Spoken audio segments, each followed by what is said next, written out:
स्वागत है दोस्तों। आप में से कितने लोग सुबह उठकर साफ हवा में सांस लेने की सोचते हैं? शायद कम ही लोग। और अगर आप दिल्ली या किसी बड़े शहर में रहते हैं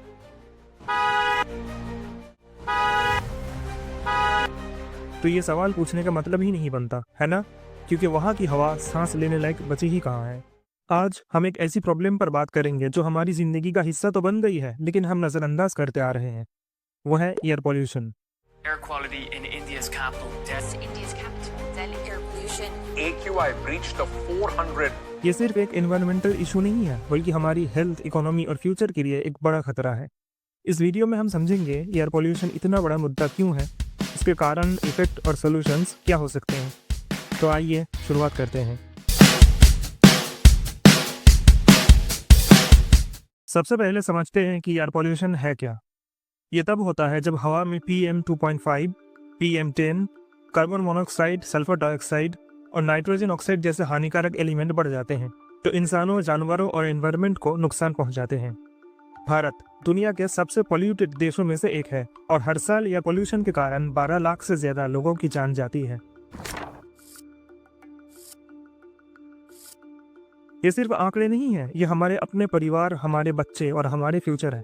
हवा की क्वालिटी मापने के लिए AQI यानी एयर क्वालिटी इंडेक्स का इस्तेमाल किया जाता है। इसे 6 कैटेगरीज में बांटा गया है।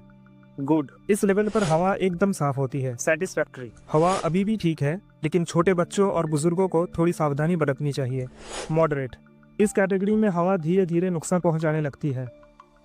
बैड, अब हवा सांस लेने के लायक सेफ नहीं है। अस्थमा और दिल के मरीजों के लिए यह खतरनाक हो सकती है। वेरी बैड, इस लेवल पर हवा जहर बन चुकी है।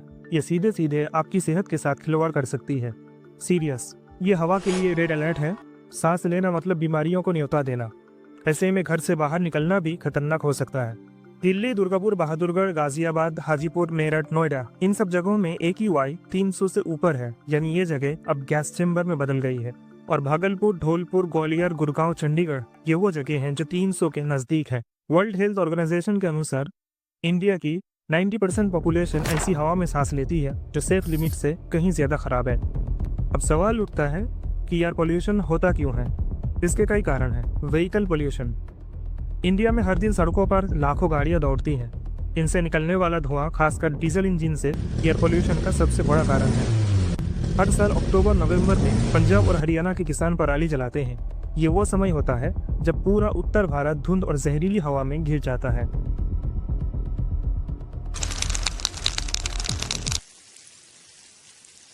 पराली जलाना किसानों के लिए सस्ता और आसान तरीका है। किसान मनोज सिंह कहते हैं, हम पराली जलाना नहीं चाहते, लेकिन इसे हटाने के लिए हमारे पास कोई और रिसोर्सेस नहीं है। सरकार ने पराली जलाने से रोकने के लिए कई योजनाएं शुरू की हैं, लेकिन उनकी सफलता पर सवाल उठते हैं।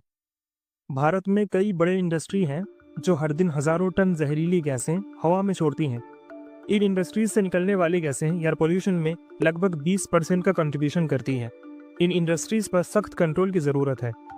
एनवायरमेंटलिस्ट सुनीता नारायण कहती है, अगर इंडस्ट्रीज पर सख्त नियम लागू नहीं किए गए तो आने वाले सालों में स्थिति और खराब हो सकती है।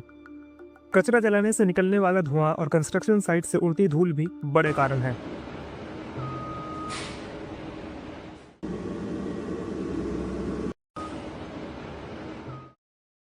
इंडिया में हर साल 62 मिलियन टन कचरा पैदा होता है, जिसमें से 50% कचरा खुले में जला दिया जाता है।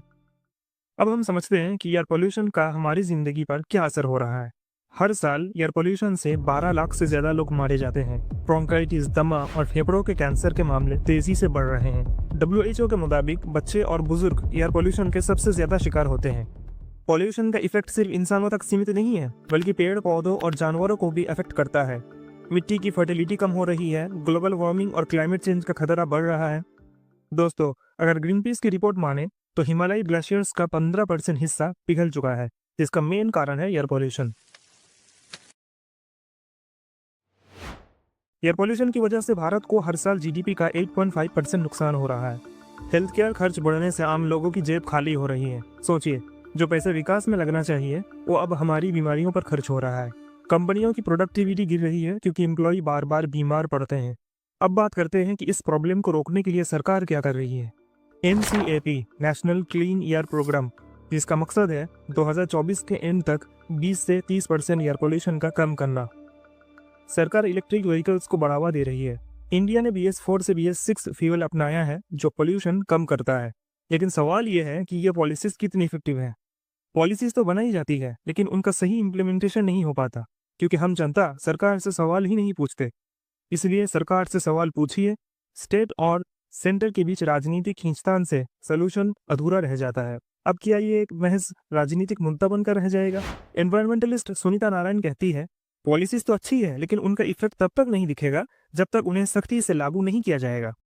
अपनी गाड़ी का पोल्यूशन सर्टिफिकेट वक्त पर बनवाएं।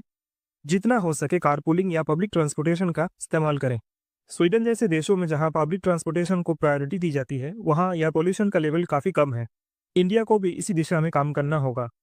अपने आसपास ज़्यादा से ज़्यादा पेड़ लगाएं और उनकी देखभाल करें। अपने इलाके में AQI चेक करें।